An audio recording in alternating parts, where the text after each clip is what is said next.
Bien, buenos días. Vamos ahora a presentar el segundo método de valoración de empresas, que es el método contable. Habíamos expuesto el primero, que era el método de flujo de caja descontados.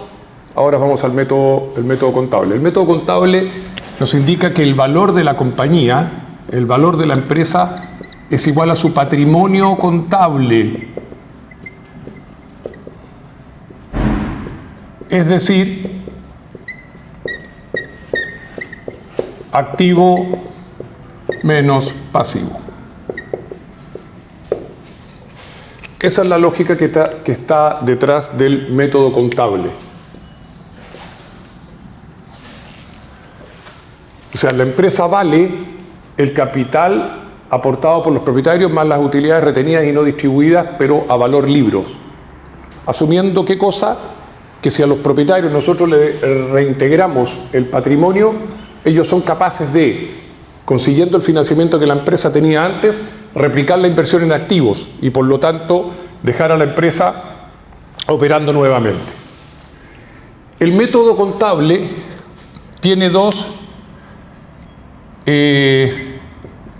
acepciones, que son el valor neto contable o conocido con la sigla BNC, y también está el valor neto contable corregido, que es el BNCC.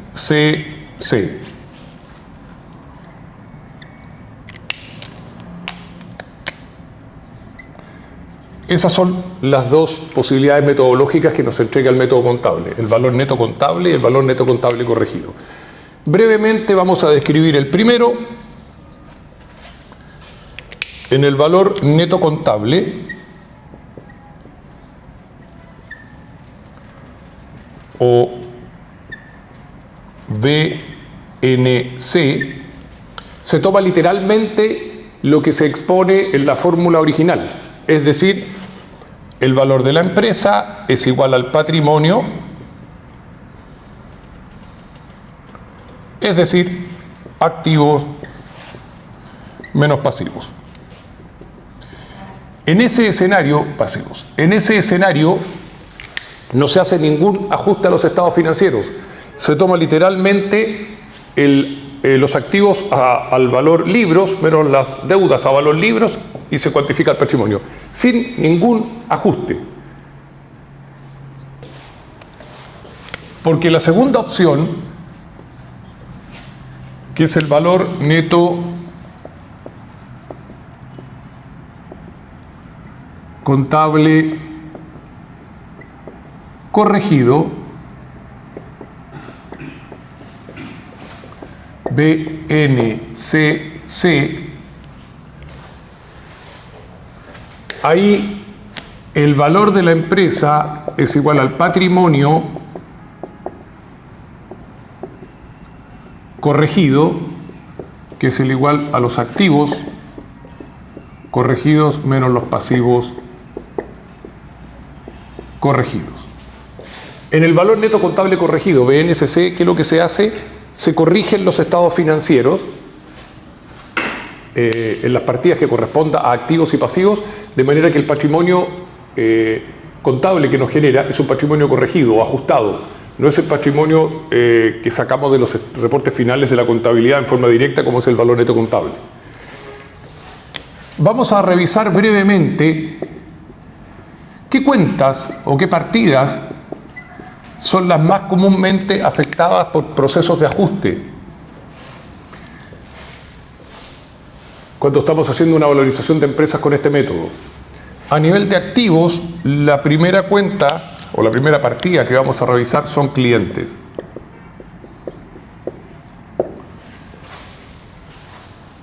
Cuentas por cobrar, clientes, es decir, en el fondo deudas de los clientes de la empresa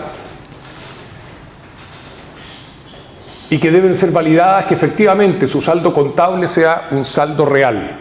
¿En qué sentido? Particularmente No todas las empresas hacen provisión de deudores incobrables. No todas las empresas castigan sus deudas incobrables, por lo tanto, se nos puede presentar la posibilidad de que dentro del balance tengamos deudas de clientes que efectivamente no van a ser cobrables. Entonces, si queremos cerciorarnos de que efectivamente todas nuestras cuentas por cobrar son recuperables, tenemos que revisar la cuenta clientes y no tomar la cuenta clientes tal como está informada en el balance.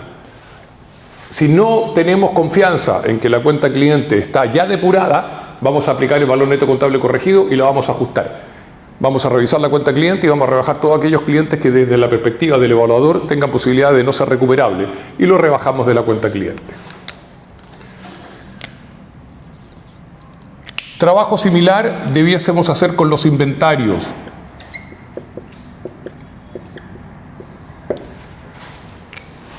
Los inventarios pueden ser de productos terminados, en el caso de una empresa comercial, o pueden ser de materias primas, productos en proceso y productos terminados en una empresa fabril. En una empresa de servicios, obviamente, la línea de inventarios no existe. ¿Qué puede afectar a los inventarios? Primero, que efectivamente existe una cuadratura entre el inventario contable y el inventario físico. De no producirse esa cuadratura, manda el inventario físico, por lo tanto tendríamos que hacer un ajuste. Si nosotros tomamos el valor neto contable, vamos a confiar en que el inventario físico coincidió con el inventario contable. Acá se revisa el inventario físico. Y el otro aspecto que puede afectar al inventario es la obsolescencia. Que efectivamente hay productos que existen físicamente dentro del inventario, pero que su valor no corresponde. Por ejemplo, lo que corresponde a obsolescencia física, que tiene que ver con los productos perecibles. Si los productos están vencidos, ya su valor no es el que tenemos registrado en el inventario, por lo tanto tenemos que rebajar ese valor. En el caso de los productos tecnológicos, están sujetos a obsolescencia técnica, por lo tanto el valor que tiene el inventario podría ser mayor al que efectivamente tiene, porque el producto ya ha perdido valor en el tiempo porque han salido productos de los competidores con una mayor capacidad técnica. Entonces los inventarios en general pueden estar afectados por una no cuadratura entre el inventario contable y el inventario físico, y en segundo lugar por los grados de obsolescencia que pueden afectar a las unidades que forman parte del inventario. En tercer lugar, todo lo que son los activos inmovilizados.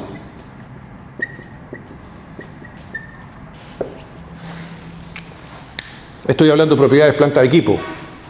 Estos activos debemos revisar en primer lugar que los activos estén efectivamente respaldados, es decir, que los activos que declara el balance efectivamente tengamos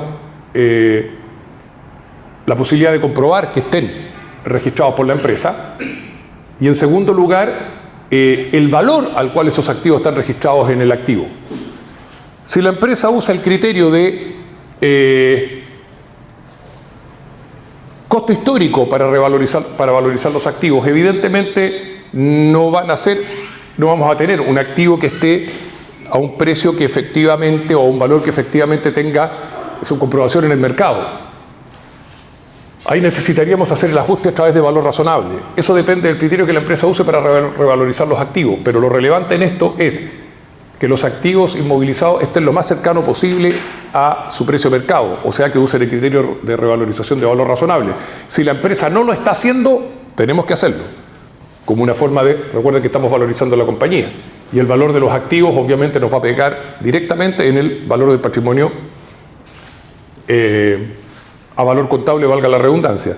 Y, por supuesto, lo que dije originalmente, si yo declaro tener 5 vehículos, tengo que tener acreditados los 5 vehículos. Tengo que tener el respaldo que esos 5 vehículos efectivamente están a nombre de la empresa.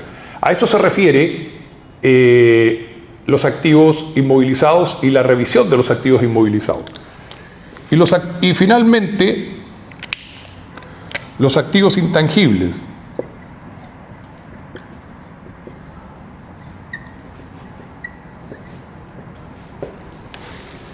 En el caso de los activos intangibles, particularmente lo que hay que revisar es la valoración. ¿Qué criterios usó para valorar a los activos intangibles? Esa valoración tiene correlación real con la cotización de esos activos en el mercado abierto, ¿la tiene o no la tiene? Por lo tanto, Objetemos la valoración que tienen los activos intangibles en una aplicación del criterio del valor neto contable corregido. Es decir, no confiamos necesariamente en el reporte que aparece en el balance general de la compañía con la valorización de los intangibles y los revisamos. A ver, con esto no quiero ser excluyente, no son los únicos activos que tenemos que revisar. Pueden haber activos específicos que ustedes quieran revisar adicionalmente, pero acá estoy colocando los 4 tipos de activos más clásicos que se revisan en un proceso de utilización del método del valor neto contable corregido. Y si nos vamos a los pasivos, primero, ¿qué vamos a revisar? Los proveedores. Al revisar los proveedores, vamos a hacer un análisis similar al que hicimos con los clientes. Es decir, ¿están registradas todas las deudas que tenemos con nuestros proveedores?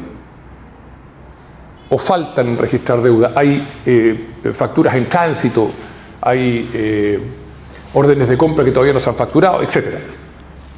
¿Cómo validamos esto? Obviamente pidiéndole una certificación a los proveedores, efectivamente, que la deuda que nosotros tenemos registrada como empresa coincida con lo que ellos tienen registrado que nosotros como compañía le debemos. Provisiones.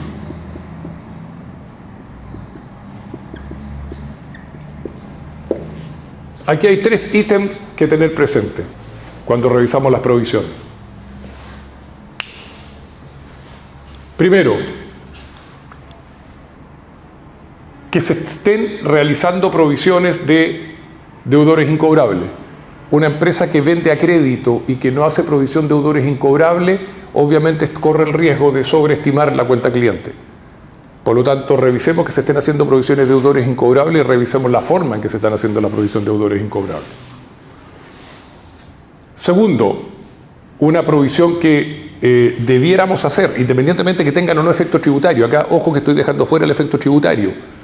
Me interesa que financieramente las provisiones estén hechas porque van a apuntar, ¿no es cierto?, a tener una determinación más exacta del patrimonio de la compañía. Provisión por indemnización por año de servicio. La indemnización por año de servicio es un derecho que los trabajadores tienen ganado.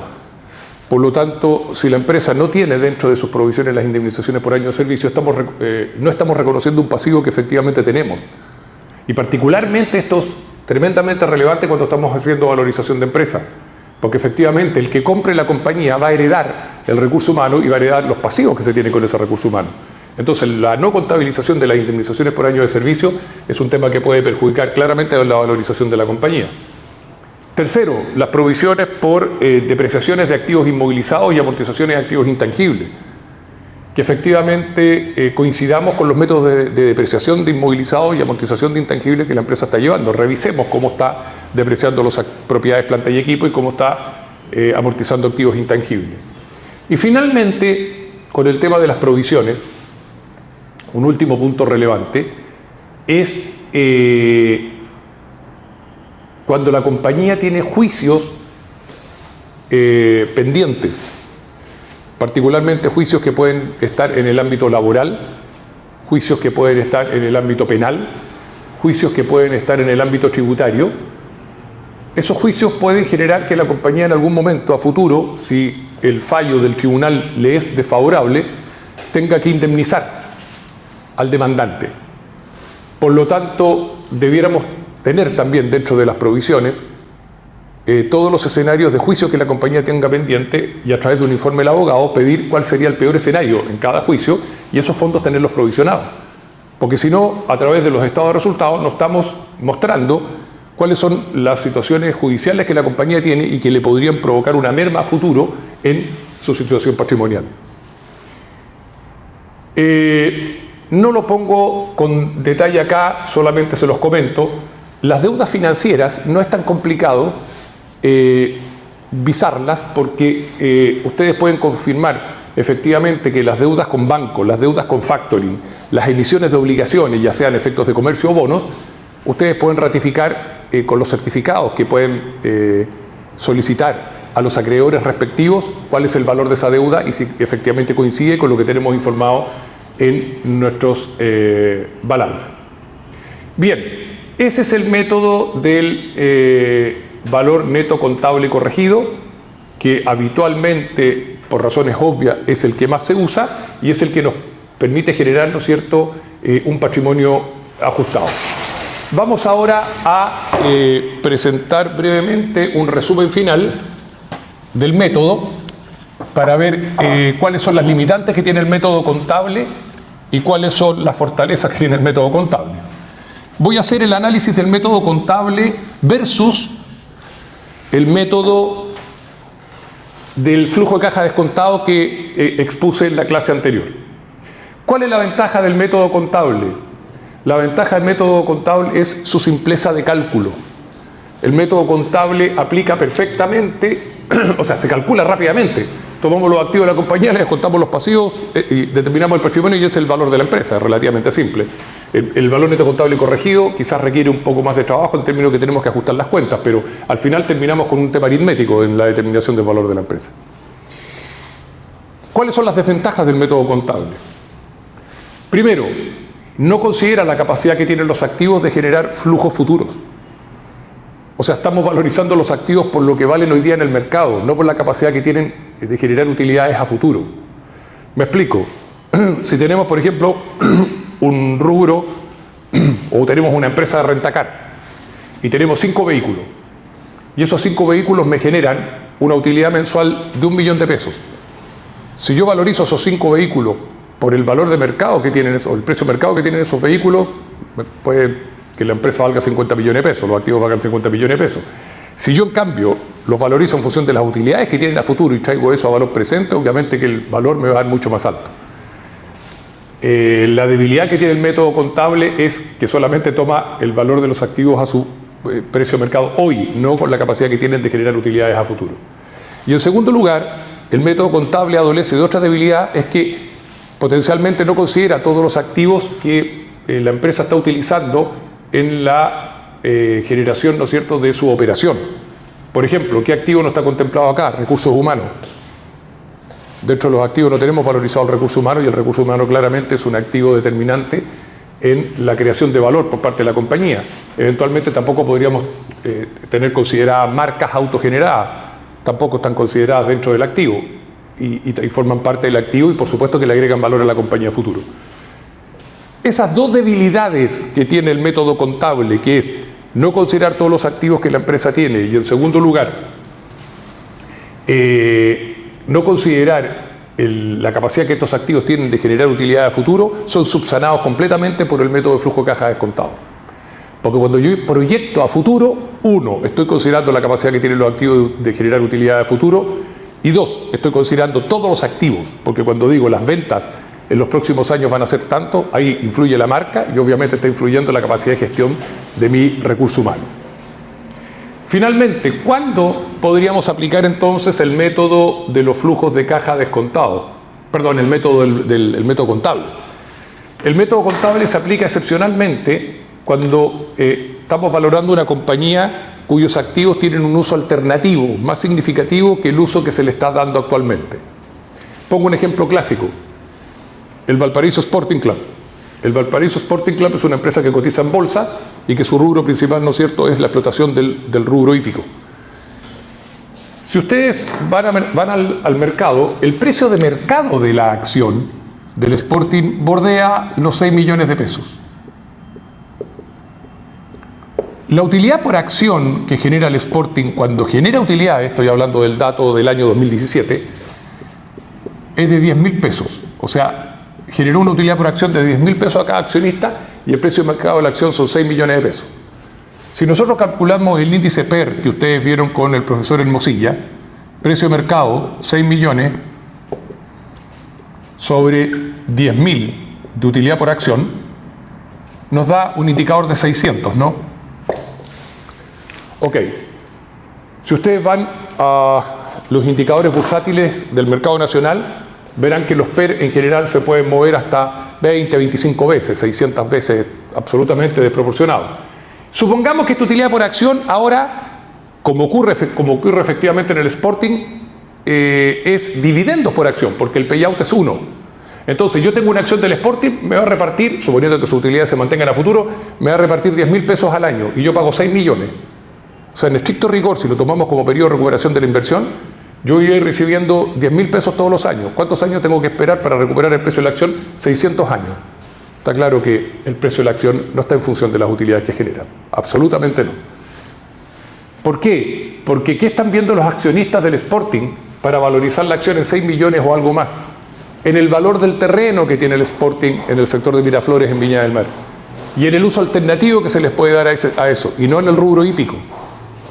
Entonces, cuando tú tienes un uso alternativo para los activos, quizás valorizar por el método contable sea lo lógico. Porque si nosotros en el caso del Sporting aplicamos el método de los flujos de caja descontado con esta utilidad, les aseguro que el valor de la empresa va a dar mucho menos que 6 millones de pesos por acción. Aquí lo que se está valorizando es, ¿qué pasa si en algún momento la Municipalidad de Viña del Mar modifica el plano regulador y le da la posibilidad a esa área verde de transformarse en un sector urbano? Obviamente que eso se va, el precio, digamos, de eso es muy alto y el precio de mercado de la acción está considerando básicamente ese escenario. Esas son las condiciones en las cuales se podría dar el método, se podría aplicar, perdón, el método contable para valorizar una compañía. Es una situación más de excepción. El método flujo de caja, en cambio, es un método más transversal. Bueno, esa es la presentación del método contable y la comparación con el método flujo de caja descontado. Muchas gracias.